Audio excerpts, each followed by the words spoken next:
अभिवादन करायला आलेला आहे तुम्ही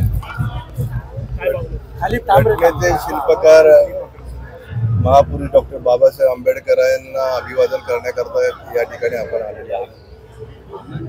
या घटनेच्या माध्यमातून खऱ्या अर्थानं लोकशाहीचा जन्म झाला असं म्हटलं तरी काही चुकीचं ठरणार नाही आणि या लोकशाहीचं अस्तित्व या भारत देशामध्ये अखंडित राहावं आणि बाबासाहेबांनी दिलेल्या मार्गावर त्यांच्या पाऊलवाटेवरती चालण्याचा प्रयत्न आपण आपल्या जीवनक्रमामध्ये करावा ही भावना माझ्यासारख्या कार्यकर्त्याच्या मनामध्ये निश्चितपणे आहे।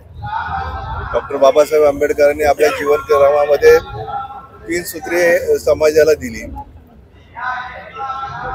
खूप शिक्षण करा, संघर्ष करा आणि संघटित व्हा। या 3 सूत्रीचं जर एकत्रीकरण केलं तर मला असं वाटत नाही की सर्व धर्मामध्ये एक चांगलं वातावरण निर्माण होण्याच्या दृष्टिकोनातून हा मंत्र खूप अतिशय चांगला आहे।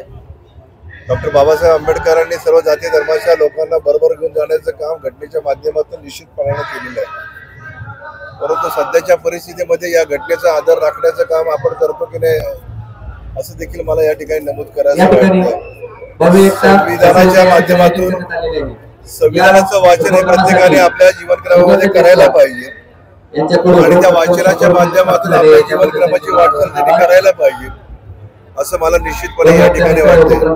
ज्यावेळी एवढा महासागर संपूर्ण देशामध्ये डॉक्टर बाबासाहेब आंबेडकरांच्या या महापुरुषांना अभिवादन करण्याकरता येतो त्यावेळी समाजाच्या मनामध्ये अंतर्मनामध्ये त्यांच्याविषयी असणारा जो भाव आहे तो खऱ्या अर्थानं आजच्या दिवसाच्या जयंतीच्या दिवसाच्या निमित्तानं प्रगट होतोय।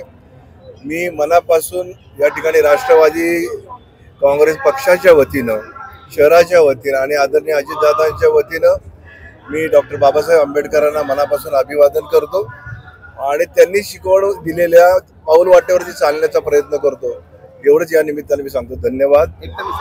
डॉक्टर बाबासाहेब आंबेडकरांचा धन्यवाद। जय भीम।